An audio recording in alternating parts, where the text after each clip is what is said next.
Bon dia, benvinguts a tots i a totes. Començarem, si us sembla bé, perquè tenim moltes ganes d'escoltar en Nico, així que seré breu. Aquesta és una activitat que ha organitzat el grup Temps de Memòria de l'Associació de l'Institut d'Antropologia de les Illes. Ens podeu seguir a la nostra web i a les xarxes. Ara parlaré en català, però després canviaré a castellà, si me permeteu, perquè estan fent activitat online, és un luxe tenir en Nico aquí i volíem aprofitar perquè pogués arribar molta gent.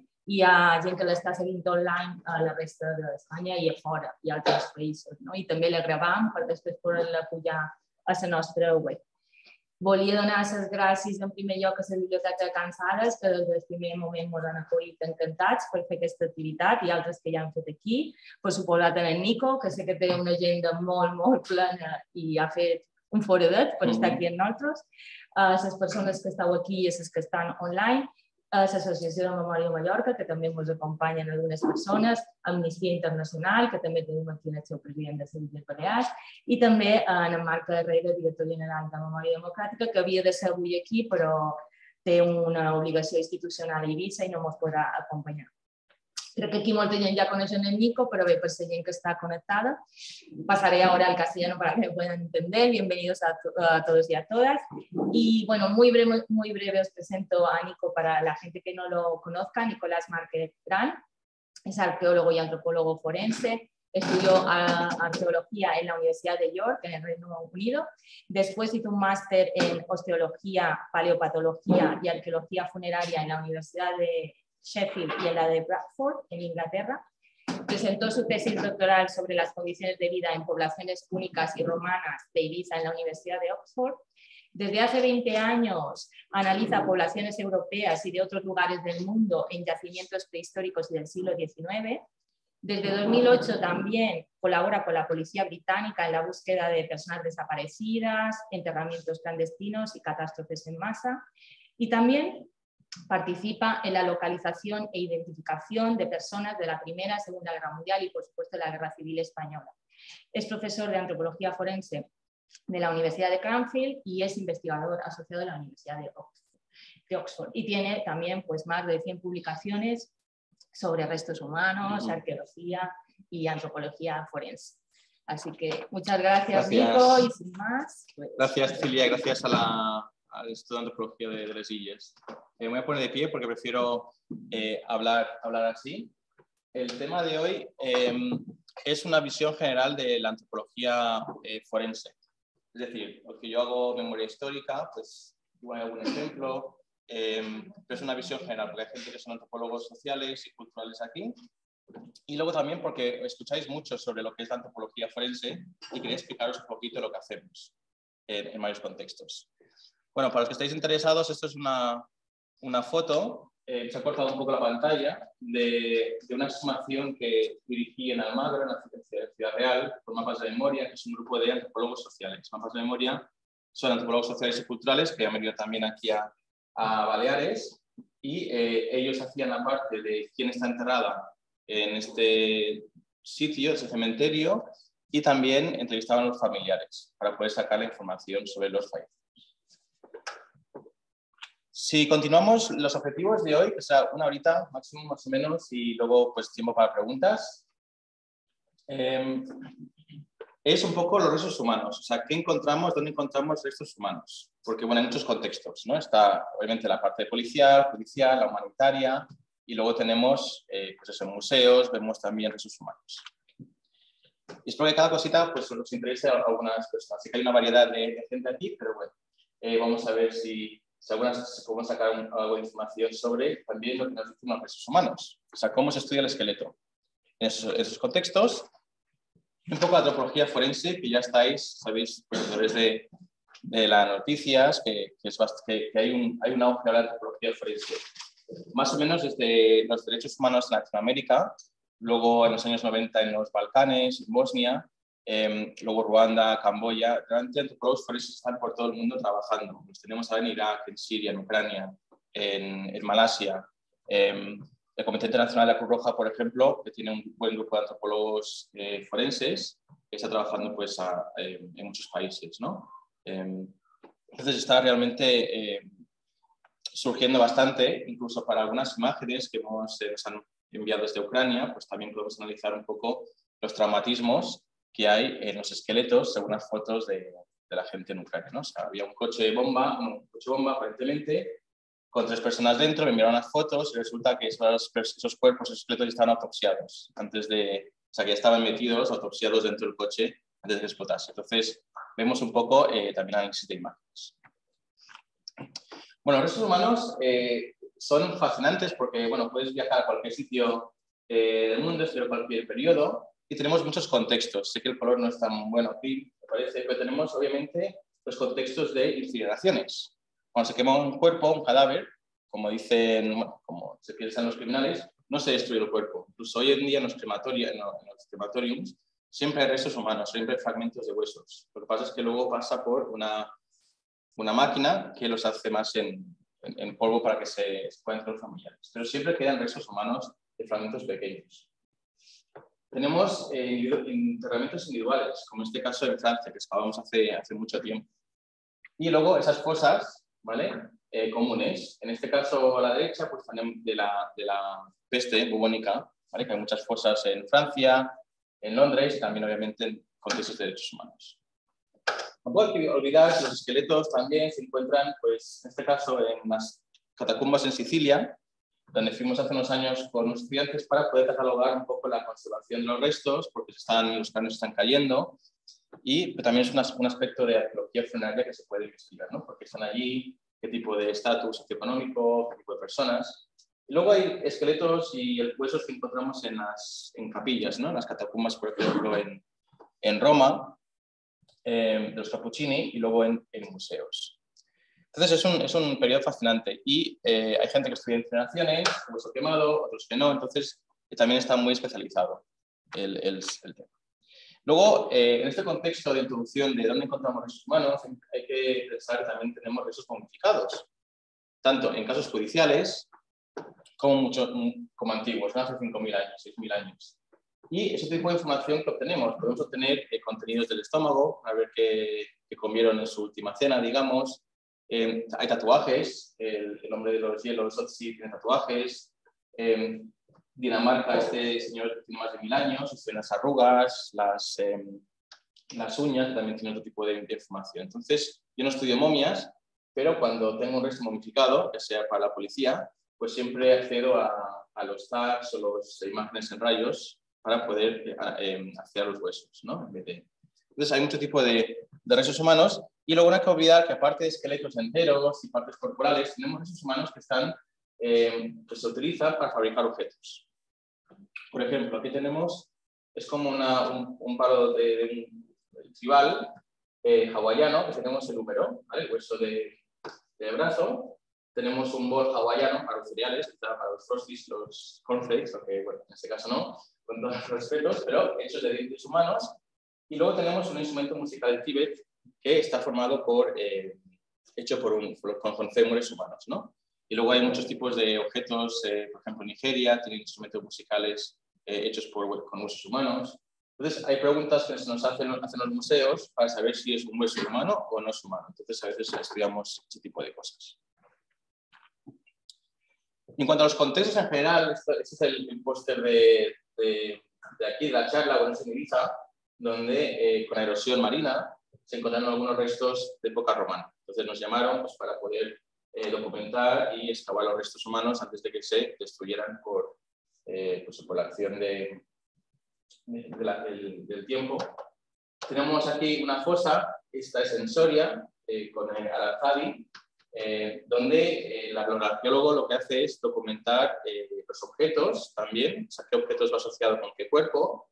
El antropólogo también intenta ver cuando hay huesos mezclados qué hueso pertenece a qué individuo, porque el análisis ya en el campo puede ahorrar mucho tiempo en laboratorio. O sea, no hay que enviar tantas muestras para ADN, se puede entregar más restos a los familiares, etc. Y una reconstrucción. Y luego, últimamente, yo no trabajo en España como antropólogo forense porque no soy médico, aquí la gente tiene la carrera de medicina. Pues eso es Inglaterra, en un caso, yo que parece un gigante, pero que tenía un abrigo debajo, pero la policía me dijo que habían encontrado restos humanos justo aquí en la carretera y querían un antropólogo para intentar documentar, ver qué huesos faltaban, para poder ayudarles a describir un poco los huesos y si faltaban más huesos. En este caso, la policía me preguntaba, la policía del grupo de búsqueda, cuántos huesos faltaban, entonces siguieron el proceso de búsqueda. ¿Vale? Entonces, bueno, es una... Esto, no sé si cómo puedo quitar esto, pero bueno, no sé. Pero ¿por qué se excavan los huesos? Y es una pregunta que hay que hacerse porque hay muchas cuestiones éticas, ¿verdad? Hay mucha gente que no quiere que los restos humanos se excaven. Hay muchas leyes en muchos países, por ejemplo, en Norteamérica, ¿vale? Con los indígenas, las primeras naciones, hay muchos problemas también éticos. Pero en este caso, por ejemplo, en Francia, ese esqueleto iba a ser destruido por una carretera. Entonces, bueno, se excavó, se rescató y luego pues se analizó y se volvió a enterrar en otro sitio. Pero realmente estudiamos los restos humanos por varias razones, os voy a mostrar, pero antes de eso hay que saber que realmente es ético excavar restos humanos, ¿vale? Tanto pues, de memoria histórica o en algunos contextos. Es ético estudiarlos, ¿vale? Porque a veces tenemos análisis destructivos. Entonces hay mucha gente que no quiere que se analicen análisis destructivos. ¿Está bien conservarlos en museos? Incluso exponerlos. No sé si han ido a algún museo y han visto algunos restos humanos y se han preguntado, ¿es ético? A mí me gustaría a mí que mi cuerpo fuese expuesto. Entonces, muchas cuestiones de este tipo nos estamos haciendo. Hay muchos libros sobre esto y yo trabajo bastante en cuestiones de ética. Pero los restos humanos es importante porque ayudan a entender un poco el pasado. O sea, los esqueletos no son maestros, son profesores, tanto el presente como también ayudarnos en el futuro. Según Larsen, el estudio de los restos humanos nos ayuda a reconstruir el estado de salud y enfermedad. Muchos médicos que están interesados en ver pues, cuándo empieza la lepra, la tuberculosis, si la artrosis de la cadera es más reciente que la de la rodilla. Muertes violentas, si la gente dice que podemos identificar la causa de la muerte en un esqueleto, realmente eso no se puede identificar la causa de muerte en un esqueleto estrictamente. Aunque alguien tenga la cabeza cortada, igual ha muerto de un ataque al corazón, de un envenenamiento, entonces es muy difícil. Incluso con quizá guerra civil es diferente, pero aún así alguien podría haber tenido un ataque al corazón, lo que sea, y luego pues aquí es muy difícil a través de los esqueletos determinar la causa de la muerte, ¿vale? Con alguna excepción. Como hemos dicho, quizá de conflictos bélicos o esto, pero sin el tejido a veces es muy difícil. La dieta, ¿vale? Y la demografía. Por ejemplo, la mortalidad infantil también nos puede ayudar a entender un poco más cómo las diferentes sociedades se adaptaron al medio.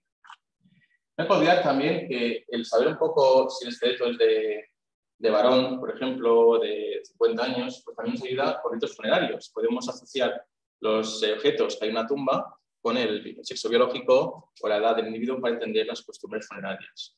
Por ejemplo, si los niños en esa época, no sé si los niños es el mejor término, estaban enterrados en una zona del cementerio, se de cierta edad en otras, y luego historia oral, ¿vale? Y enfermeras. Bueno, es un poco el contexto en el cual nos encontramos con restos humanos. ¿Y qué información obtenemos? Pues bueno, mucha información realmente acerca de cómo se descompuso. Hay un arte japonés del siglo XIX que es súper interesante, que tiene que ver con budismo y esas cosas, y hay muchas pinturas que muestran la descomposición del cuerpo, ¿vale? Lo estoy intentando mirar ahora desde el punto de vista más científico forense, pero podemos saber un poco si la persona fue enterrada en ese lugar, si fue otro enterramiento secundario, porque están esparcidos los huesos, por ejemplo, pues si hay zorros o perros, lo que sea. Entonces, hay mucha información sobre los estados de descomposición y el tipo de entorno. Pero realmente es cuántos individuos hay. Por ejemplo, son fosas de una fosa romana, época romana, una Ibiza, un osario en Formentera, por no poner ejemplos ahora más de conflictos bélicos, lo que sea. Y eso es importante a veces porque tenemos que ir a Italia, por ejemplo, a buscar a 5 tripulantes de un avión de la Segunda Guerra Mundial, bombardero 17 y 24, y resulta que encontramos el hueso de otra persona. Entonces, a veces encontramos una persona que no pensaban que estaban ahí en ese vuelo, ¿no? A veces hay gente que se subía a último momento, lo que sea. O, por ejemplo, en también con derechos humanos. Igual hay una lista de 5 personas en una fosa y resulta que tenemos más personas. Entonces, es importante saber cuántos individuos hay. Últimamente he vuelto de Ciudad Real, de dirigir una excavación del año 39, que buscamos a 8 víctimas. Y el saber si había 8 es súper importante porque familiares, hay una leyenda de que uno de ellos igual sobrevivió, cambió de nombre, fue a entrar a otro. Y el problema es que esa tumba fue mezclada porque había inhumaciones posteriores, en los 50, 70, entonces todos los huesos estaban mezclados. Entonces el poder contar el número repetido de huesos, de dientes, es importante para los familiares. De hecho, me vinieron a preguntar, ¿pero ¿hay 8 realmente o no? Entonces en el laboratorio vamos a investigar si hay 8 o no. Luego utilizamos a veces los dientes, estimación de la edad, ¿vale? Son métodos que no voy a entrar en tecnicismos, pero para indicaros que hacemos estimación de la edad a través de los dientes. Utilizamos libros, yo no me sé todo esto de memoria, o sea, incluso en casos judiciales hay que llevarse libros porque tantas fórmulas y tantos... la maduración ósea, en un hueso de adulto se saben que en un niño pues, son 3 o 5 segmentos que se unen, ¿vale? A los 18 o 20 años de edad. Entonces podemos mirar un poco esta parte y veremos en soldados de la Primera Guerra Mundial que dijeron que tenían 18 años, que muchos tienen los extremos de los huesos sin fusionar, es decir, que tenían menos edad, tenían quizá 14, 15 años, que a veces mentían, ¿no? Para decir que, pues eso, que tienen 18 años para poder ir a la guerra. En adultos tenemos varias zonas, tenemos los cartílagos también, que se hacen hueso cuando uno es mayor, la clavícula, el pubis. Eso es más importante para la gente que excava, porque a veces cuando se levantan los restos humanos en la excavación, se fragmentan. Entonces, en el laboratorio nos quedamos a veces muy limitados en lo que podemos observar. Entonces, a veces es importante ya fotografiar, documentar ciertas zonas. Un ejemplo, la sífilis púbica, el pubis, que en las personas de 17 y 18 años pues tenemos estas líneas y a través de los 30, 40, cuando degenera el esqueleto, pero somos tenemos más conocimiento y experiencia en la vida, supongo, ya va cambiando y a los 60 años pues hay ya irregularidades. Entonces tenemos esas fases de degeneración del esqueleto, crecimiento y degeneración a partir de los 30 años a mitad. Esa información, pues podemos ver, por ejemplo, en Ibiza hay una chica en Mallorca, Paqui Cardona, que analiza muchos restos humanos de época arqueológica, histórica, que igual viene a hablar también un día de estos. Podemos ver, por ejemplo, la mortalidad infantil, la mortalidad de diferentes épocas, ¿no? Un poco de esperanza de vida también, con esa información. La estimación del sexo biológico, porque ahora obviamente con distintos géneros es más complicado, pero por ejemplo tenemos que en los hombres tenemos una pelvis más estrecha, porque en las mujeres pues para el parto, el embarazo, es mucho más ancha, aunque siempre no hay extremos, no hay extremo varón mujer. Pero por ejemplo en este caso tenemos que en los varones tenemos un criterio, en muchos criterios, que es más estrecho que las mujeres, que es un ángulo más ancho. Este, por ejemplo, caso sería de una mujer, ¿no? ¿Me puede explicar? Entonces, esta información es súper importante documentarla ya en la excavación. Entonces, la pelvis es súper importante para la edad y para el sexo biológico. Luego, características físicas. Nos preguntan a veces si podemos determinar si es una persona subsahariana o del este de Asia, que es bastante complicado, es un tema bastante complicado. Yo pensé que esta persona igual sería subsahariana, pero ahora el ADN ha dicho que no, que viene pues, más o menos de otro sitio, entonces, bueno, que tiene otros rasgos, casi ojos azules, es de Ibiza, pelo más rubio, algo así decían. Pero podemos ver características físicas, por ejemplo, también la estatura. O sea, podemos medir casi cada hueso del cuerpo humano, tendremos una fórmula para determinar la altura que tenemos, ¿no? Lo más preciso es el fémur, donde medimos el fémur y aplicamos una fórmula para determinar la estatura de la persona. Esos métodos se utilizan también en antropología forense, como ya veremos, para poder identificar a la persona en parte. Y luego reconstrucciones faciales, o sea, se utilizan mucho ahora con la policía, intentamos hacer con guerra civil ahora, porque tenemos algún caso donde el ADN no ha funcionado, o no tenemos una muestra de referencia. de una persona, pues tenemos una fotografía. Entonces vamos a intentar hacer superimposición, que es la fotografía de la persona con el cráneo escaneado, y a ver si nos puede ayudar con la identificación, aparte de la edad y todo, ¿no? No se ha utilizado mucho en España aún, pero vamos a intentarlo con uno de los casos que tenemos. Este es de la Galera, de aquí en Mallorca, donde se hizo la reconstrucción facial de un cráneo de, creo que es romano, me parece. Luego hay un cráneo púnico también que se reconstruyó. Entonces, este no lo hice yo, lo hicieron unos compañeros, pero podemos hacer reconstrucción facial. Esto para la policía pues, ayuda a poder identificar a personas que quizá sepan quién es la persona en la que hemos construido la. Luego tenemos el nivel de violencia en una población. También puede relacionarse pues, con política, con estabilidad económica, etc. Entonces, por ejemplo, tenemos patrones de pues, no sé, fracturas por algunos médicos de aquí, fracturas en los metacarpos, pueden ser de puñetazos, depende. O sea, si hay una prevalencia muy alta, entonces quizá tenemos una imagen de violencia, pero cuando es una cosa más aislada, una persona igual. Las fracturas de defensa, ¿vale? Esa fracturada, por ejemplo, cuando uno para un golpe que da en la cabeza, si es una persona puede ser accidental, pero si las fracturas se ven en varios individuos, puede ser por violencia. Y luego pues tenemos incluso contextos de gladiadores, donde podemos también interpretar un poco el tipo de arma que se utilizó, etc. Pero el cráneo es súper duro, o sea que a veces esos gladiadores los ves que a veces tienen años de experiencia porque tienen lesiones ya curadas en el cráneo de muchas cosas. Entonces un poco el tipo de violencia. Luego tenemos la parte de actividad. Yo no puedo decir si una persona jugó al tenis o si una persona hizo ballet o jugó al rugby. Es una pregunta que nos hace la policía. Con esta persona jugaba al rugby, nos puedes indicar si es jugador de rugby, no podemos decir eso. Es muy difícil saber actividades hacia una persona, profesiones. Yo puedo estar en el despacho y luego hacer mucho deporte, o puedo hacer mucho deporte y tener una vida más sedentaria. Pero, por ejemplo, sí que hay se puede ver actividad, ¿vale? ¿Qué tipo de músculos se están utilizando? ¿Qué tipo de, por ejemplo, un tenista pues, profesional, tenemos en Mallorca, pues el brazo, que es el brazo, o sea, por ejemplo, el brazo izquierdo, en teoría sería un 5% más grande que el otro brazo, el derecho, porque son los músculos actúan, cuanto más grande el músculo, más hueso tiene que haber para poder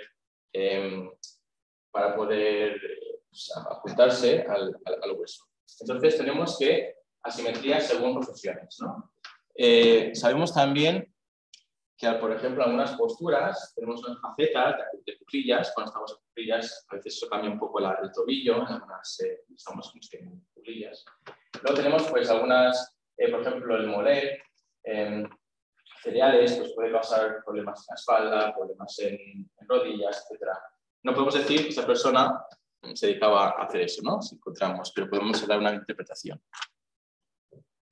Luego encontré esto que es en Ibiza, en Palomar, un crecimiento, no sé si sería alguno otorrino, un crecimiento que hay en el oído, que se encuentra mucho en gente que hace pues, socorrismo, en ciertas surf, no creo que esos actores lo tengan, ¿vale? Los de Baywatch, pero en ciertas temperaturas más frías, 19 grados o esto, gente que está mucho tiempo en la costa tendrá este tipo de crecimientos óseos. En arqueología se explica como la explotación de recursos marinos, ¿vale? Tenemos patología, ¿vale? ¿Qué tipo de información podemos sacar? Son algunos ejemplos. La caries nos puede informar sobre el tipo de dieta. A veces se come mucho más azúcar en ciertas épocas que otras. La falta de hierro, por ejemplo, la deficiencia de hierro puede causar algunas porosidades que hay en las órbitas, aunque bueno, eso es debatible. Las artrosis, hay estudios de que, bueno, si se utilizan mucho los palillos para comer, bueno, son cosas que no podemos inferir. Pero bueno, tenemos los crecimientos óseos, ¿vale? Que son de artrosis, ¿no? De actividad, y algunas infecciones en las piernas, que podemos encontrar a través de, bueno, pues, pobre saneamiento, densidad de población. Nos ayuda un poco a entender el estilo de vida, las condiciones de vida. Aunque no lo creáis, porque no lo demuestro mucho, pero... Y luego está la construcción de la dieta. Si tenéis el inglés, tengo súper orgulloso de tener este pin que dice que he tengo en la mano un excremento de época vikinga. Y yo con el estudiante me dieron esta parte de sedimento, que era sedimento y no era sedimento de la vikinga. Entonces, bueno, se pueden analizar los coprolitos, se llaman, ¿no? Coprolitos, se pueden hacer análisis químicos, todo lo que comemos realmente, tenemos químicamente, podemos saber si somos vegetarianos, si comemos más carne, entonces son isótopos que se utilizan, oxígeno, carbono, nitrógeno, estroncio, que nos puede indicar un poco los alimentos que tenemos hoy en día. Luego, cuidados médicos, para los que estén interesados, ¿no? Pues, por ejemplo, medicina en época romana o un puente trabajo odontológico pues, hace 3.000 años. También un poco una fractura en el húmero, esa parte está fracturada, pues, para ver si hubo cuidados, si fue cicatrizado bien. Y luego tenemos amputaciones, ¿no? De cirugía, por ejemplo, es más tradicional. Entonces, vamos a ver un poco, si alguien está interesado, esos tipos de cuidados médicos. Y luego la parte cultural, ¿vale? Y hay gente que se especializa en muchas cosas. Yo no, o sea, no me especializo en esto. Pues, por ejemplo, cómo cambian los cráneos según ritos culturales. Hoy en día también hay mucha gente que se implanta cuernos pues, veréis gente en internet, ¿no? Pues con cuernos o con dientes de vampiro o muchas cosas, ¿no? Cómo alteran el cuerpo, ¿no? En China, por ejemplo, con los zapatos, cambia la forma del pie. Tenemos, por ejemplo, si uno fuma una pipa o toca la gaita, pues tenemos aquí. Esto lo hemos encontrado en un cráneo de la Guerra Civil cuando estoy trabajando hace unos años aquí. Hoy día tenía este tipo de oquedades, es que fumaba una pipa. Entonces, esa información puede ser útil para identificación, ¿no? Y luego, pues, por ejemplo, si uno utilizaba esos corsets que había siglo XVIII-XIX, cómo formaban las costillas. Entonces, podemos hablar un poco de aspectos culturales, cómo la cultura puede afectar al esqueleto. ¿De momento estáis bien? ¿Estáis conmigo? ¿De momento? ¿Sí? Vale, gracias. Y luego aspectos funerarios, ¿no? Por ejemplo, utiliza también pues, con su joyería, pendientes, etcétera, se puede excavar o el hueso también quemar. Un poco inferir un poco la temperatura en la que se quema el hueso, etcétera. Luego vamos ya a antropología forense. O sea, esa es la información que tenemos de los huesos y lo aplicamos a la antropología forense. Y bueno, he puesto esto porque se me frustra. Tengo que poner esto, pues se me frustra el bones este. Y no tengo muchas imágenes de cuerpos y eso, realmente. Muchos son de internet. La antropología forense, antes los antropólogos forenses eran los que especialistas en esqueletos, en huesos, siempre estaban normalmente en el laboratorio en la muerte. Es decir, venían la policía o los arqueólogos a traernos cajas o bolsas con huesos. Ahora vamos más a la escena del crimen, no siempre es un crimen, puede ser una muerte accidental o natural, y vamos a ayudar en la localización y recuperación de esos restos humanos. Lo que más hacemos es intentar identificar a la persona. No podemos positivamente identificar a una persona, no podemos decir esta persona es tal porque hace falta ADN y otro tipo de métodos. Pensáis, por ejemplo, una fosa o digamos soldados de la Primera Guerra Mundial, son varones, la misma edad, más o menos, es muy difícil a través de la antropología poder identificar a una persona. Y luego, ayudar a establecer la causa de la manera de la muerte. En España, los antropólogos forenses son médicos, entonces ellos tienen la parte médica, estudian la parte toxicológica, tejidos blandos, pueden determinar la causa de la muerte. Nosotros no, en Inglaterra no podemos, ni en Estados Unidos. El médico forense tiene más datos. Y como he dicho antes, a muchos médicos forenses, cuando ven un esqueleto, aunque tenga heridas por lesiones por arma de fuego, igual no dicen que murió de eso, ¿vale? Porque falta el tejido en general. Y luego hacemos también, bueno, esto hablamos antes, la definición, según, he puesto una definición, tengo una definición inglesa que subí hace poco, pero esta es de Latinoamérica, porque veréis que la antropología que yo hago es física, biológica, forense, porque hay muchos antropólogos sociales y culturales que hacen casos policiales, por ejemplo, cuando hay que comentar sobre santería, sobre un rito de vudú, sobre otras cosas, ¿no? Pues también son forenses en ese sentido. Pero según la Asociación Latinoamericana de Antropología Forense, y esta guía es accesible por internet, es la aplicación de las teorías, métodos y técnicas de la antropología social, ¿vale? La arqueología, la antropología biológica, ¿vale? O sea que es todo junto, ¿no? O sea, los antropólogos allí, Norteamérica, Latinoamérica, tienen toda la parte social, cultural, biológica, etc. Entonces, por eso, a veces los antropólogos forenses o sociales pueden entrevistar a las familias. Por ejemplo, en la policía británica, cuando hay un desaparecido o un fallecido, tienen a un policía que habla con los familiares y se explica el proceso y tal. Yo creo que sería mejor que fuese un antropólogo social o cultural que sepa un poco más pues, la cultura o la parte social, o sepa hacer las entrevistas adecuadas. ¿Vale? Bueno, algunas catástrofes en masa, donde he trabajado, donde tenemos a gente de varias culturas y naciones, pues está la policía, que es la británica, que habla con la familia, a veces no es la mejor persona para hacer eso. Entonces, a veces los antropólogos sociales servirían mucho para esto. Y he simplificado lo que hacemos. ¿Qué tipo de cuestiones respondemos con antropólogos forenses? Primero, búsqueda de recursos humanos, una exhumación. Ahora os explico. Si es hueso, súper importante.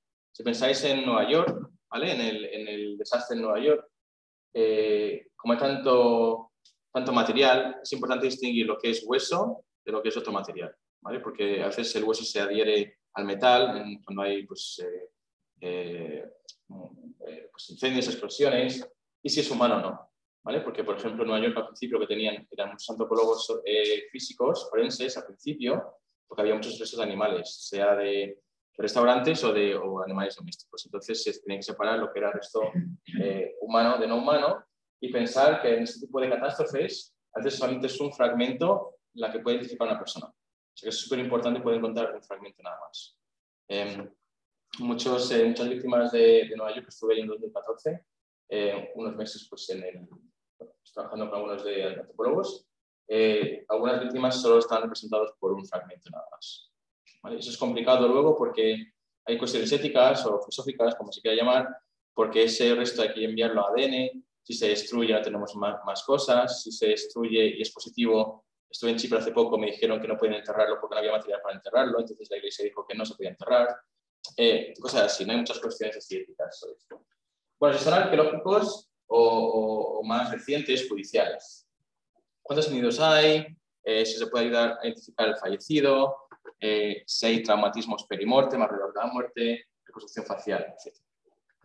Vamos a ver un poquito esto. Y luego hay las estimaciones de sujetos vivos. Hay antropólogos que miran cámaras de televisión o las de seguridad, perdón, y otros tipos de fotografías, por ejemplo, casos de pedofilia, donde tenemos la mano de la persona que está haciendo un acto y tenemos al sospechoso y estamos comparando las venas, las pecas, todo lo que puede ser distintivo de esa persona. O, por ejemplo, en este caso de una persona que vino a Inglaterra que cometió un asesinato, decía, soy culpable, pero soy menor de 18 años. Entonces hicimos radiografías para ver si era realmente menor de 18 años o no, tenía ya 20 y pico de años, ¿no? Por lo menos. Entonces fue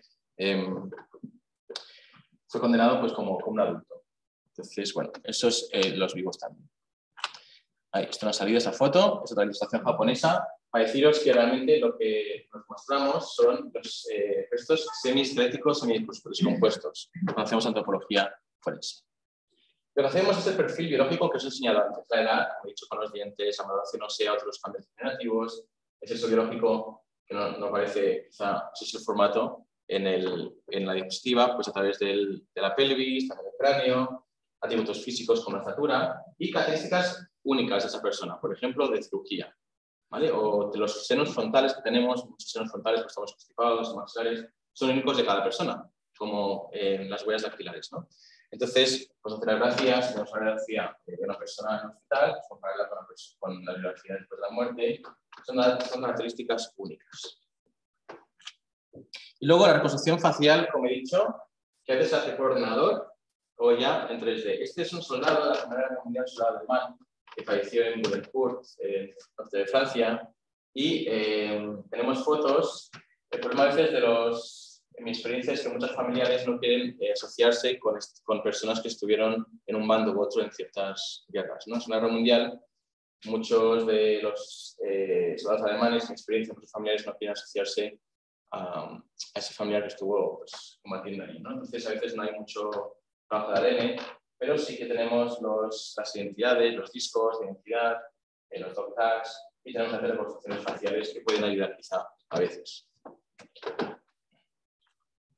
Entonces, esa información va a una página que es la de personas desaparecidas, que tiene muchos países, y aquí tendríamos el sexo biológico, la edad, la persona, la origen ancestral. Esos son términos que estoy cambiando porque no, la altura, un poco de ser, fue en contra de la reconstrucción facial para poder identificar a una persona. Es decir, esto va a las páginas de internet y se intenta identificar a la persona a través de la prensa o de cara al público, a ver si alguien puede reconocer un poco de esta persona o si tiene algún familiar desaparecido con ese perfil. Pero como dice el Comité Internacional de la Cruz Roja, la antropología biológica realmente no puede identificar positivamente, con alguna excepción, que estamos trabajando en ello, una persona. Hace falta las huellas dactilares, que no tenemos en casos de esqueletos. Hace falta casos de cirugía superúnicas. A veces tenemos un número que es único o no es único. A veces los números van por producción de superimplante, lo que sea. El ADN y la odontología, los dientes. Entonces, algunas catástrofes, por ejemplo, si pensamos en Australia o supongo en California con los incendios, el ADN no funcionaba tan bien como la odontología, ¿vale? Pues mucha gente había ido al dentista, tenía registros dentales, pero los dientes se conservan muy bien y el ADN se pierde a veces cuando se calcina un hueso. Si pensamos en otros países, en el sudeste de Asia, no ha habido también catástrofes, donde los odontólogos han estado casi... bueno, para allí la gente no tenía muchos, en este catástrofe que estoy pensando en mente, no tenían mucho trabajo dental, no había mucho dentista, entonces el odontólogo realmente no ayudaba tanto, ¿no? como la ADN, por ejemplo. Entonces depende de la catástrofe. Y luego podemos mirar traumatismos, ¿vale? Ya sean en vida, por ejemplo, esta fractura del fémur, ¿no? El muslo izquierdo, pues es una fractura que podríamos ver, por ejemplo, en casos de humanitarios, derechos humanos, los antropólogos sociales piden a familiar si va cojo, si tiene alguna fractura, lo que sea. Podemos intentar identificar esa fractura en un hueso o en esos contextos de guerra civil, ese traumatismo perimortem, ¿vale? Que tenemos aquí la de salida en un caso del año pasado que estábamos. Entonces, un poco el perimortem. En algunos casos solo hacemos el traumatismo, en otros hacemos edificación, en otros si es humano o no es humano. Entonces, eso depende del caso que hagamos. Me queda un poquito. ¿Vale? Los contextos hacemos. O sea, ¿qué tipo de contextos trabajamos como antropólogos forenses? La búsqueda de personas. ¿Vale? Ahora, por ejemplo, cuando antiguamente decían hemos encontrado huesos, hace falta un antropólogo forense, ahora era como antes de buscar a la persona, vengan con nosotros a ver si esos huesos, porque hay muchos huesos en el campo, vamos a ver si son humanos o son humanos. No todo es un crimen, obviamente, aunque sean escenas de crimen, son homicidios, suicidios, a veces, muertes accidentales. Catástrofes en masa, en casi todas las catástrofes hoy en día tienen antropólogos forenses. Estuvimos nosotros de guardia para las Olimpiadas, por ejemplo. En el atentado de Londres hubo antropólogos forenses reconstruyendo el cuerpo de los suicidas, porque querían ver dónde estaba el explosivo, estaba delante, estaba detrás, para ver un poco el traumatismo. Entonces, en casi todos los catástrofes que hay, accidentes aéreos en Afganistán, en Namibia, por decir algunos casos, tenemos antropólogos forenses. En España, obviamente, pues los médicos forenses con especialidad en antropología estarán en este tipo de casos. Derechos humanos, conflictos pasados y sujetos vivos, como he dicho. Entonces, bueno, no quiero guiarme mucho, pero este fue un caso, estuve en Grecia con la policía británica. El detective dijo a la prensa, venid a las 9 de la mañana, haced vuestras fotitas, luego os vais y venís a las 5. Eso funcionó muy bien, porque bueno, esto es un poco más de actuar para los periodistas, porque si no, como nos comunicamos también con ellos, pues estarán por todos lados, enviarán drones para escuchar las conversaciones, estarán en las montañas sacando fotos. Entonces, bueno. Entonces, en este caso, buscamos una persona desaparecida en el año 92, que en Grecia no es un caso judicial, porque ha pasado de los 25 años, pero en Inglaterra sí que es, porque en Inglaterra el crimen prescribe hasta los 70 o 100 años, depende. Esto varía según países. Hoy tenemos al antropólogo, el equipo de búsqueda, militares, Cruz Roja, policía, y la pregunta era, ¿es un hueso o es una piedra? Porque buscamos un niño pequeño, o si es un hueso animal o es humano. ¿Vale? Pero siempre estamos en el lugar de los hechos y en la muerte. Muchos cuerpos, muchas catástrofes hoy en día, hay mucho trabajo ahora en las fronteras o donde hay problemas de inmigración, ¿no? Por ejemplo, en la frontera entre México y Estados Unidos. Todos los trabajos que hay son por antropólogos forenses. El cuerpo se descompone muy rápido y pues tenemos esqueletos y entonces el antropólogo forense es el que ayuda un poco a identificar o ayuda a identificar a esa persona. En Sicilia hay un equipo de antropólogos forenses médicos que analizan los migrantes fallecidos, ¿no? de Norte de África. Casi estuve a punto de ir a las Malvinas en el año 2017 con la Comité Internacional de Cruz Roja. Fue un equipo de antropólogos españoles, pero yo estuve en Londres en otro sitio, y era exhumar los cuerpos de soldados argentinos para obtener una muestra de ADN, ¿vale? Para poder identificar a esas personas. Entonces, hay mucho trabajo ahora en este tipo de exhumaciones.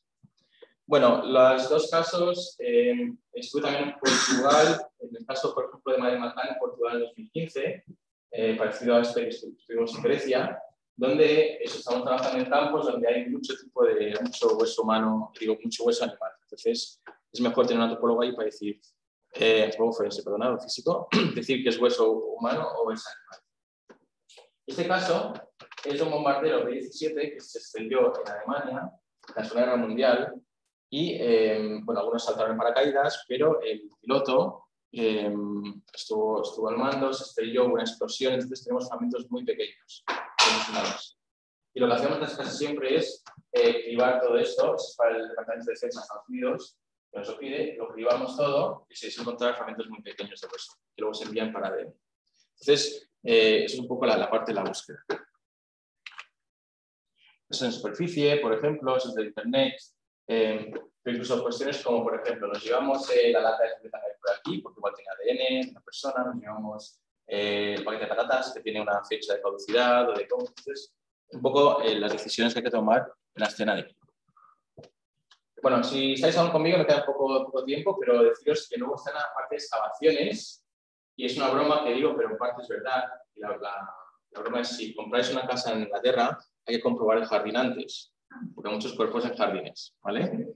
Lo más fácil a veces es matar a alguien y en vez de meterlo en el coche y conducir 2 horas y dejarlo, pues eso, entrar en el jardín, construir un patio y luego pues vender la casa, ¿no? Entonces, aquí tenemos, son de prensa, los casos que yo he trabajado, que no es una anomalía aquí, pero eso es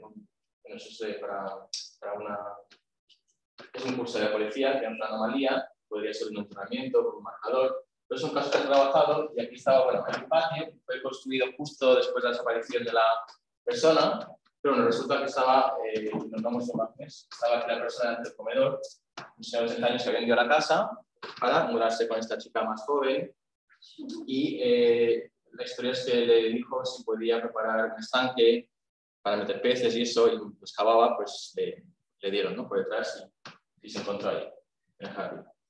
En este caso, tenemos, pues, no hay vecinos, pero no es una casa aquí, también se estaba enterrado en cemento. En Londres, lo que hace la policía ahora es, una vez encontrado el cadáver, porque en un bar el dueño dijo, si no te callas, te entierro con el otro. Entonces, la policía ya empezó a decir quién es el otro, ¿no? Entonces, bueno, nos metimos aquí, y llevaba 15 años allí, y era porque no había... El dueño quería vender la casa, y ese chico estaba pagando el alquiler, y dice, tengo 6 meses de contrato. Y claro, pues al final lo mataron pues, para poder vender la casa. Después de retirar el cuerpo, se excava para ver si hay alguna arma o evidencia. Esos son la policía, pues sellando los lugares con sedimentos que luego hay que llevar si hace falta. Entonces, bueno, a veces hay unas pesadillas sobre esas cosas, pero bueno. Y luego, como he dicho, en catástrofes en masa. Estuvimos trabajando en Londres 3 meses o más con esto, no sé si escucharon esta noticia del 2017, de una torre en Londres que se incendió y murieron 70 personas, somos 71 personas en el hospital. Entonces, en Amor estuvimos construyendo los cadáveres y ayudándonos a identificarlos. El problema aquí es que no sabemos quién estaba en cada apartamento, porque cuando hay un incendio la gente va moviéndose por el edificio, entonces en un apartamento que es de la familia tal, pues igual hay 3 o 4 familias. Entonces, como eran fragmentos, bueno, en este caso no, pero en incendios como este en California, son fragmentos calcinados, etc., pues hace falta antropólogos para poder identificar esos huesos, ¿vale? Entonces estamos trabajando mucho en este tipo de catástrofes, lamentablemente. Exhumaciones, ¿no? Por ejemplo, en este caso de una persona que murió en los años 80, no había ADN, has encontrado un familiar y se ha exhumado para ADN. Luego hay gente española, muy famoso en España, que trabaja también en Latinoamérica, también hay que exhumar, por ejemplo, Allende o Palo Neruda, a ver un poco si era homicidio, suicidio, un poco las historias acerca de cómo murieron esas personas, ¿no? Con otro tipo de análisis también. Entonces se exhuman para ver esto. Y luego voy a meterme un poco más en catástrofes médicas de guerra civil española, pues un poco en la Primera y Segunda Guerra Mundial. Esto es una fosa de 250 soldados australianos que murieron en el año 1916. Y es increíble porque los objetos se conservan. Había uno que tenía un pasaje de tren de ida y vuelta de Sydney a Perth, creo. Después de 100 años aún conservado, ¿no? Y es financiado pues, por la Commonwealth Cooperation Mission y el gobierno australiano. Y tenemos aquí pues eso, la morgue temporal. Es un proyecto único, no siempre existe, tenía mucho dinero. Una morgue temporal, una estación de rayos X, porque a veces sacamos la arcilla, que es muy pesada, con los rayos X podemos ver la insignia del soldado. Si es una insignia australiana o británica, también pues para ver si hay más balas o lo que sea. Y trabajamos con laboratorios de ADN que son criminalísticas, laboratorios criminalística, y por eso tenemos protocolos forenses, ¿vale? O sea, esa antropología forense no es judicial, pero es judicial si hay por identificación, es forense porque utilizamos protocolos forenses y hay muchos equipos a nivel mundial que hacen este tipo de trabajo. Algunos casos, por ejemplo, esto también se ha pixelado en los libros que os he enseñado antes, pues por cosas éticas. Es curioso porque con la Guerra Civil Española hay imágenes por todo, ¿no? Internet. Y mientras que los gobiernos y los ministerios de defensa de Australia, Estados Unidos, etcétera, no quieren que se muestren imágenes de restos humanos, de soldados. Eso es lo que tiene que ver con moral también. Pues porque los soldados no vean sus... eso ya viene de hace tiempo. Pero bueno, se pixela para no mostrar las imágenes de restos humanos. Quizá que tienen máscaras de gas, patronos, etc. Es un debate que también se puede hablar sobre esto en España, ¿no? Pero en España dicen que, claro, es la única voz que tienen a veces, esas imágenes es lo único que hay, ¿no? de un silencio para poder mostrar lo que pasó.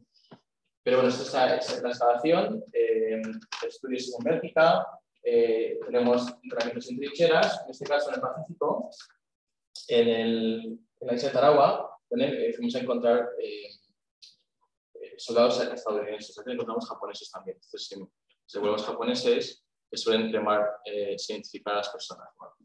Y luego, pues, muchos casos de bombarderos, ¿no? Ahora iré a Italia la semana que viene para otro caso de bombardero que se estrelló en la Segunda Guerra Mundial. Y lo importante es si es hueso humano o no. Como he dicho, para acabar, ¿cuántos individuos hay? Es una reconstrucción que a veces hacen aquí en España, ¿no? de cómo estaban puestos los cadáveres, ¿vale? Es un impacto visual, eso ya es arqueológico, pero es cuántos huesos hay, cuántos huesos repetidos hay. Y son imágenes de un soldado, pero no puedo decir la nación, porque bueno, en este caso no hay una restricción. Pero es para que veáis que en este caso son los huesos de la muñeca, bueno, el radio, el cúbito, no están unidos. Eso es a la edad de 15 años más o menos. Esta persona tenía menos de 15 años, más o menos. Entonces, no tenía 18. Tenemos aquí una pelvis más estrecha. Tenemos una sífilis pública también más jovencitas, el varón. Esos dos son casos distintos. Aquí tenemos una anomalía aquí en los incisivos, que si tuviéramos una foto de una persona riéndose, podríamos también identificar a esa persona. O, bueno, en este caso tienen otros efectos de una infancia un poco pobre, que a veces no se encuentran oficiales, en las oficiales se encuentran mejores dientes, a veces en los soldados se encuentran peores, ¿no? Peores condiciones. En esos casos también de soldados de la Primera Guerra Mundial, en este caso lo puedo enseñar, pues, por unos motivos, pero bueno, tenemos unas anomalías aquí, raquitismo, tenemos en este otro oficial, tenemos algún trabajo dental que nos puede indicar el país incluso, y algún traumatismo también ya en vida, ¿no? Que nos puede un poco ayudar también a identificar a la persona. Tenemos lesiones por explosivos. Entonces, tenemos documentos de la Primera Guerra Mundial diciendo que esa persona murió de un disparo o por una explosión. Entonces, a veces encontramos Eso es el hueso del tobillo, pues un poco de fragmentación de un explosivo, porque sería metralla, no es tan correcto metralla. Otro hueso aquí, ese tipo de amputaciones también ocurre bastante en casos explosivos, ¿vale?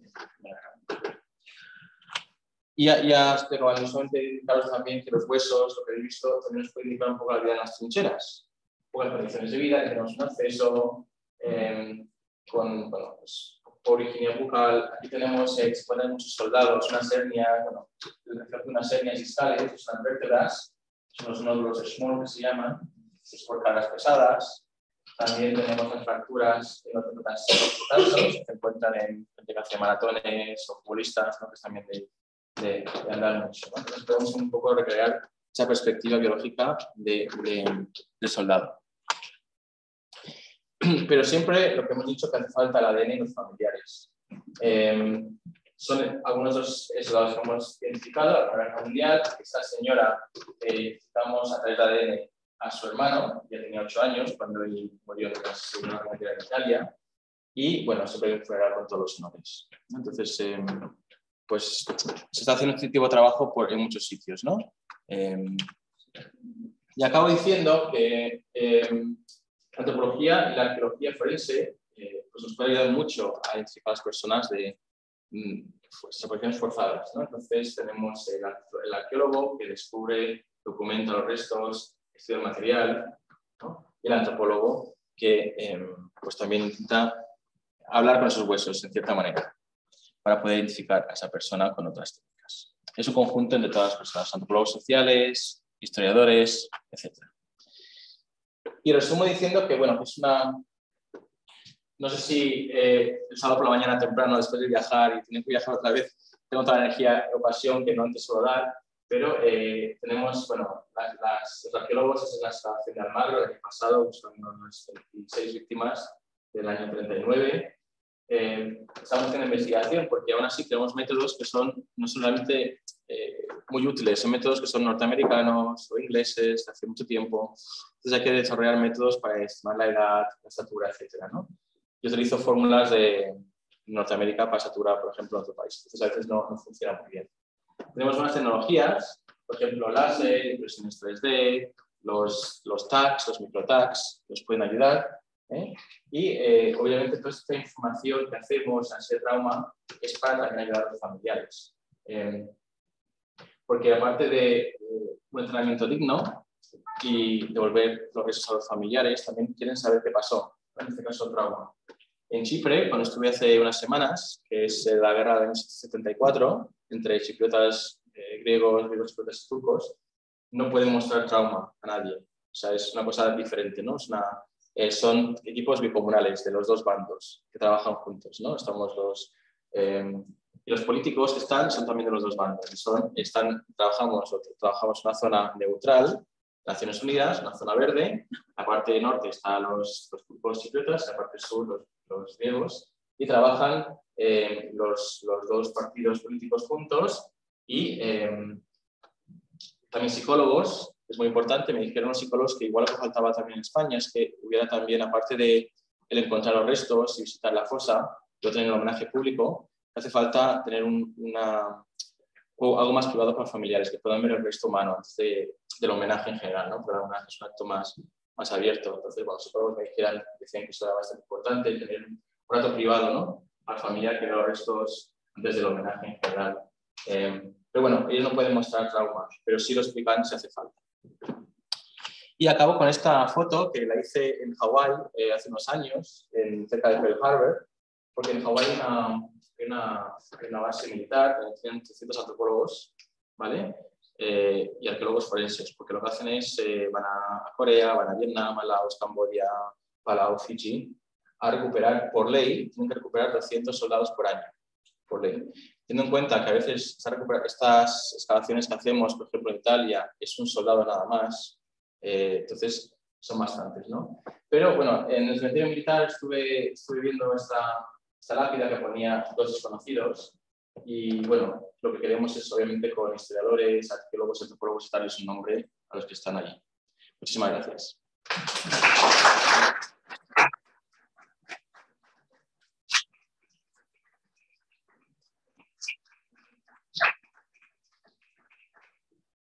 si hay alguna pregunta o ya está. Pero sí. Sí.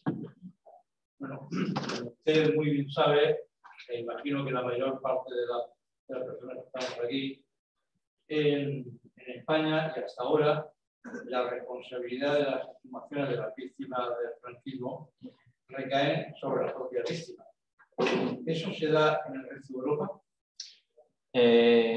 No. Es decir, el encontrarlos no lo paga. O sea, por ejemplo, a ver, si hablamos de... En Chipre, por ejemplo, en Chipre lo financia la Unión Europea con otros fondos. Hay muchas veces, pero esos financian el equipo que está allí. Son 100 personas o algo así para las exhumaciones y los estudios antropológicos y ADN, los financian ellos.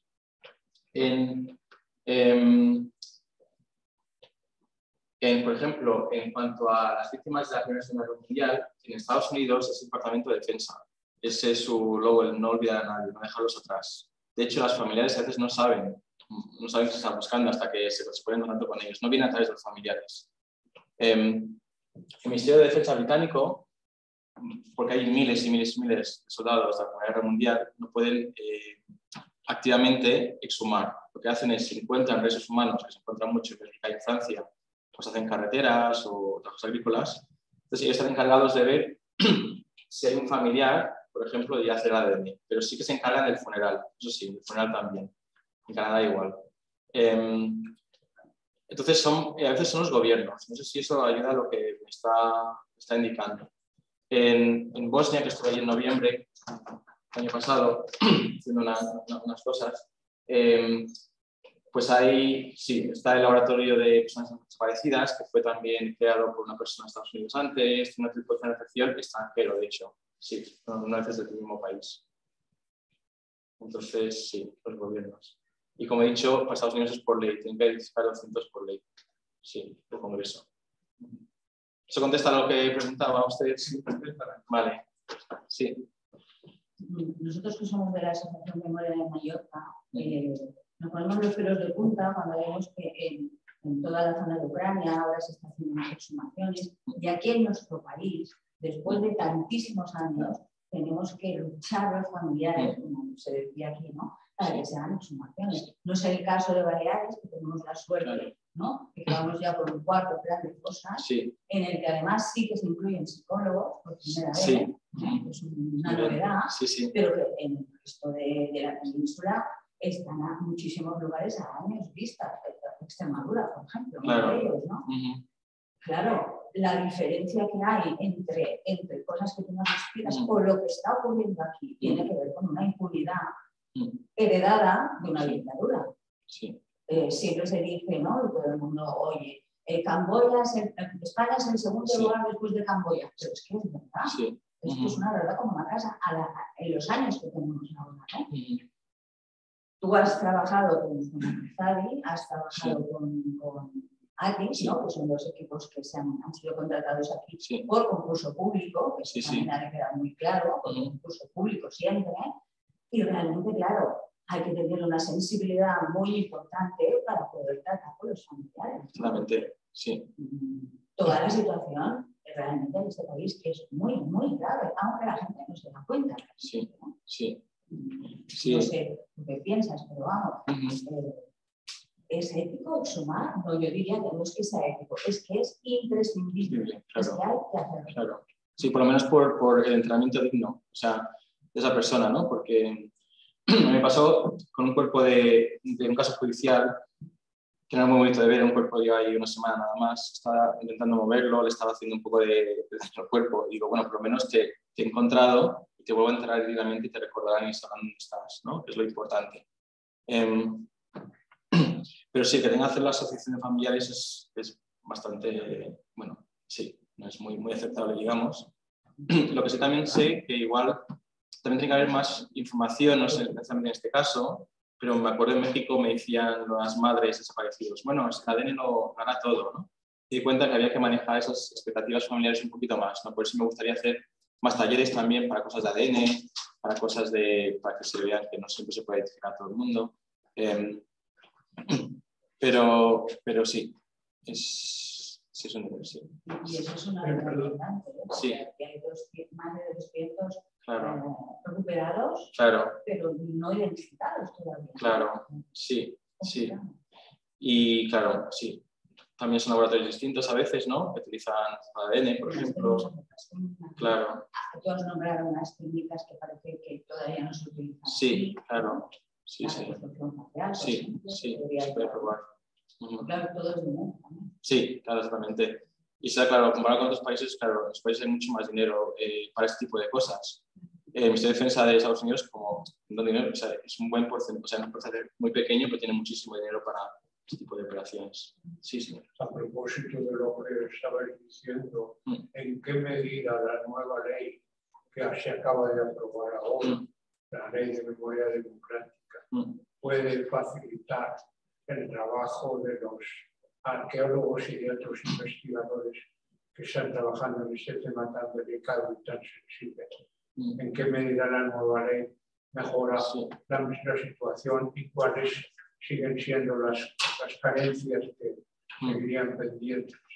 A ver, ahora con la nueva ley no puedo ahora comparar tanto, pero sé que cada vez se utilizan más arqueólogos y antropólogos, hay más estándares también de investigación, tenemos una buena calidad de trabajo, tenemos equipos con mucha experiencia, pero sé que, por ejemplo, muchos fondos sí que son más limitados, ¿no? En mucho sentido. Entonces, estuve yo en un sitio trabajando y tenía que, incluso yo éramos voluntarios, realmente, o sea que sí.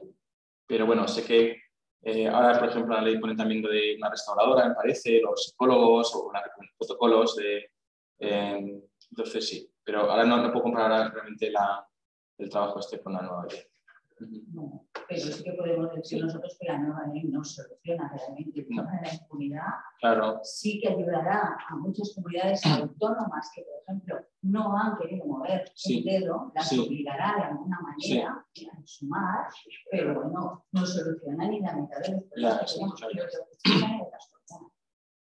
Claro, sí, una aquí al fondo. Sí. Mira,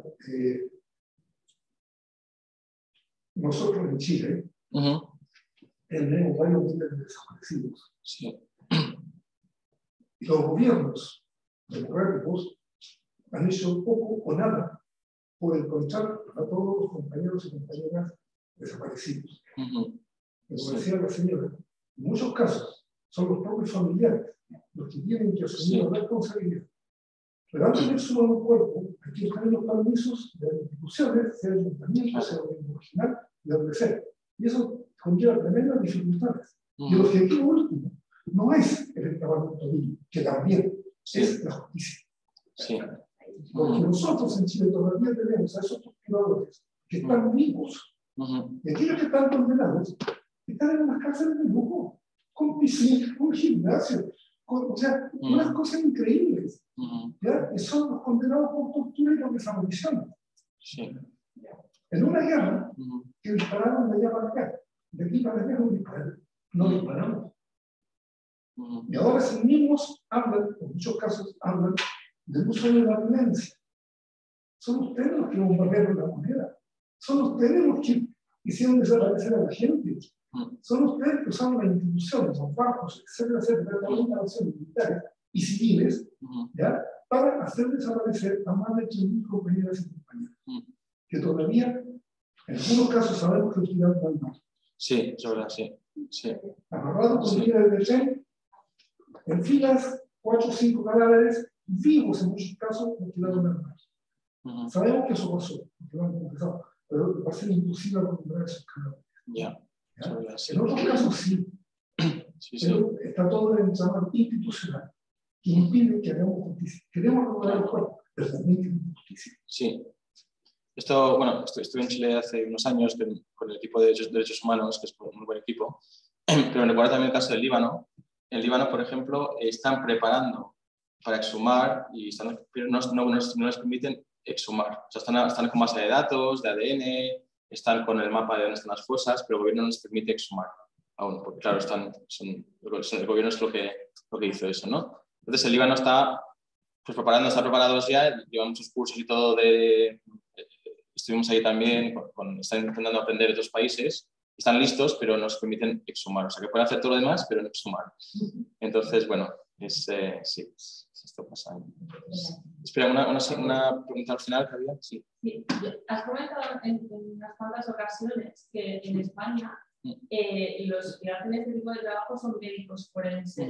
Entonces, en España, como antropólogo forense, ¿no se puede trabajar? ¿O hay parte del trabajo que sí y otro que lo hacen los médicos?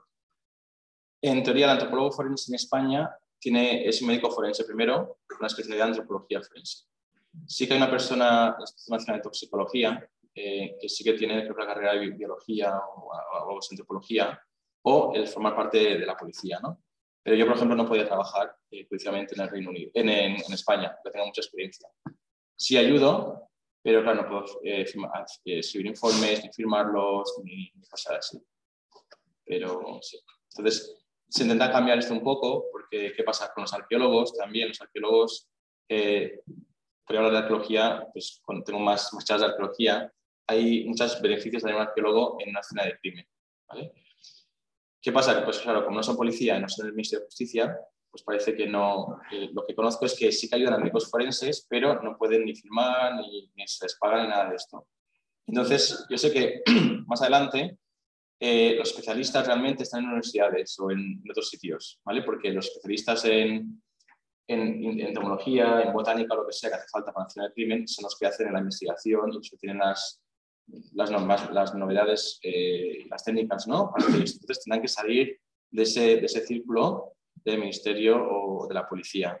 Entonces, poco a poco va cambiando. En algunos países, lo que era parte del gobierno se ha privatizado un poquito más. Entonces, igual, pues poco a poco, sí. Por ejemplo, para Georradar a veces se utiliza gente de fuera, etc. Sí. ¿Vale? Sí, un signo aquí y luego sí. Vemos a través de su intervención que hay diferentes criterios en Europa en relación con las exhumaciones de cadáveres relacionados con los conflictos que ha habido en Europa. Y hay aspectos éticos diferentes según las diferentes naciones. Se tiende actualmente a la normalización de todos los procedimientos de tipo técnico relativo a muchas cuestiones. ¿Usted tiene noticia de que actualmente se esté llevando a cabo alguna iniciativa a nivel europeo donde se normaliza todo para que haya un único criterio para toda Europa en la anticipación no solamente de los restos de personas víctimas de los conflictos étnicos, sino de conflictos ideológicos? Porque aquí vemos que en España es un poco excepcional respecto al resto de Europa. Sí. Somos una isla incluida y eso tiene consecuencias en su trabajo y en todo el desarrollo de todas las emociones que tienen que ver con la represión franquista. Claro. Porque la otra represión ya fue resuelta de aquella manera. Sí. A ver, sí, como ha dicho, estándares técnicos sí que suele haber, ¿no? O sea, la gente utiliza los mismos estándares porque la gente pues, se educa en las parecidas universidades o los mismos cursos. Sé que en las ciencias forenses está la Asociación Europea de Arqueología Forense, que sí que tiene también hay unas certificaciones de estándar también de antropología y arqueología, unas certificaciones que tienen la Asociación Europea, una británica, para ver la gente esté más o menos a la misma altura. Pero a nivel político, otras cosas no estoy muy seguro de eso. Creo que cada caso es un poco diferente, porque a veces tenemos las religiones, por ejemplo, en algunos casos, ¿no? De algunas zonas de Europa. Sé que, por ejemplo, el Comité Internacional, la Corte Criminal también está en muchos casos, casi siempre, algunos en Europa, muchos fuera de Europa. En Francia hay un comité que estudia crímenes que han pasado en otros países con relación a Francia. Entonces, bueno, pero en Europa mismo creo que no hay tanta unificación en ese sentido. Sí, por cronología. Muchas veces sí que es verdad que se dice que en España ha llegado muy tarde esto. Lo que sí que puedo decir es que con las técnicas que tenemos ahora, que se han desarrollado en los últimos años, se han podido hacer más identificaciones. ¿vale? Incluso para cosas de justicia, porque quizá hace 30 años, 40 años, cuando se exhumaba, pues no había esas técnicas de ADN, no había las otras técnicas para búsqueda. Entonces, aunque llega tarde, muy tarde para algunos, sí que estamos, o sea, los últimos 10 años, pues con buenas técnicas para poder realmente documentarlo todo, identificar a la persona, incluso documentar la parte de los crímenes. Sí. No contestando la pregunta, pero sí. Entonces, sí. Vale, gracias. Sí. Bueno, me ha encantado tu exposición, me ha aprendido un montón de cosas y me ha surgido un montón de preguntas y de observaciones.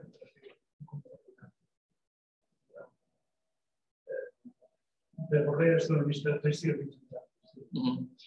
Pero primero hay una pequeña reflexión muy interesante. Entonces, estamos comentando que hay algunas imágenes que tú no puedes mostrar. Incluso has comentado que en algunos sitios, por razones de protección, por razones morales, no se muestran. Sí. Pero yo no lo sé hasta qué punto. Yo creo que es por razones políticas. Por ejemplo, estamos en Estados Unidos, después de que se viesen los cadáveres, incluso de las costas negras, se encarga de Vietnam tomar la decisión política nacional. Sí. Pero en cambio, sí enseñan los muertos de los años. Sí. O sea, en Estados Unidos puede haber soldados que tienen las barbaridades, entonces las barbaridades se dicen o que hacen, se ven, pero se dicen me cago en, hacen pi, ¿no? Sí. El concepto de la moral de lo público. En ese sentido, tú como antropólogo forense y además antropólogo social, lo que consideras que es importantísimo muchas veces mostrar, por eso el caso de los crímenes de la guerra civil, ¿no? Y del franquismo. Sí. Tengo que hacer esta para darle memoria. Precisamente mostrarlo para hacer un discurso público que ese sí que es moral. Solamente. O sea, enseñar a alguien asesinado no es, digamos, faltar respeto a cada persona. Y luego tenía dos preguntas que me parecían. Bueno, hay varias, ¿no? Una, entonces estaba hablando de raza. Yo con el concepto de raza tengo mucho problema. Porque es un concepto fundamentalmente fenotípico y político. ¿No? Por ejemplo, el sistema de clasificación de Estados Unidos, de Caucasia, etc., seguramente no discutido, sino discutido. Entonces, el concepto de raza, ¿cómo se utiliza? No solamente desde la perspectiva moral, sino desde la científica. Si es o no es útil, si a lo mejor otro concepto de grupos poblacionales. Y hay más, pero solamente la tercera. No sé si habéis trabajado los poblacionales con vivos, pero también con muertos, en la determinación de enfermedades profesionales. Es un problema muy grave. El caso de las enfermedades de piso lo tenemos en negativo, que sería no se está determinado, pero también en positivo. Por ejemplo, aquí se hizo, personas vinculadas a EI, un trabajo sobre los trincadores hombres. Trincadores de leche, etc. Entonces, una de las características en los que están los pocos que sufrieron ahora es que se puede observar, simplemente por la manera en la cual andan, cuáles son sus. Y eso, aparte de ser un problema, también convierte una identidad. La perspectiva antropológica es el que yo vaya informado por los oficios que siempre determinados problemas psíquicos. Entonces, si trabajáis en esto de la raza, esto es lo Vale, si las imágenes, últimamente hablando con algunos compañeros, me he dado cuenta que sí, como he dicho, es una evidencia, ¿no? Las imágenes cuentan una historia, ¿vale? Que no se sabe de libros, por ejemplo, a veces, o de otros, o dando clase a veces, ¿no? O sea, que sí que proporcionan algo que es importante. Y también creo que mostrando las imágenes también quizá recordamos a esas personas, ¿no? Es como ir quizá, no es lo mismo, pero la gente en Inglaterra se toma picnics en un cementerio, o sea, al cementerio para comer, lo que sea, pero hay lápidas, y claro, la gente de lápidas es como, pues recordar a la persona, ¿no? Entonces igual eso es importante. Supongo que hay que pensar también en las víctimas. Supongo que las víctimas quizá quisieron saber o quisieron decirle a la gente lo que pasó realmente. O sea, quizás esas imágenes son una manera de que ellos muestran realmente lo que pasó. Porque a mí si me pasa algo, supongo que quiero que la gente sepa qué pasó realmente, ¿no? Entonces, quizás esas imágenes, si se muestran con respeto y eso, no hay ningún problema. Entonces, estaría de acuerdo.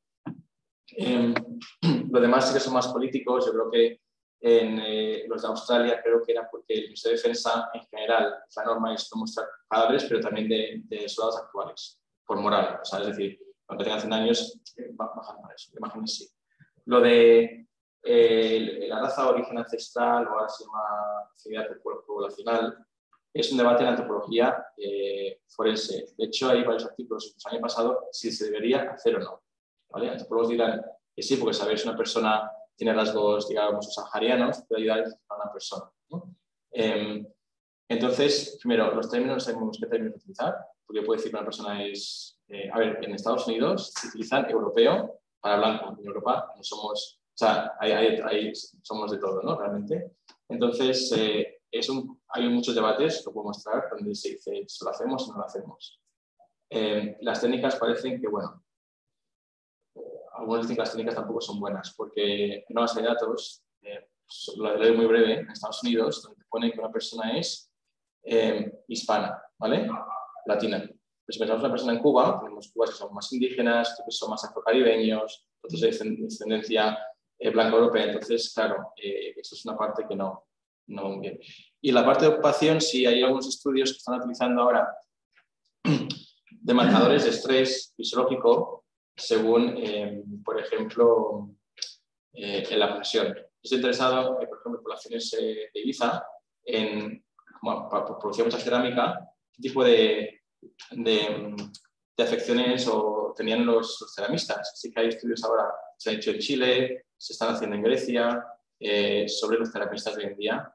En la UIP está haciendo esto, creo, para un poco la parte de todo, ¿no? De lesiones. Y sé que hay antropólogos biológicos que sí que estudian cosas como obesidad, otros aspectos también clínicos. Pero yo eso no hago, pero sí que hay antropólogos biológicos que lo hacen. Sí.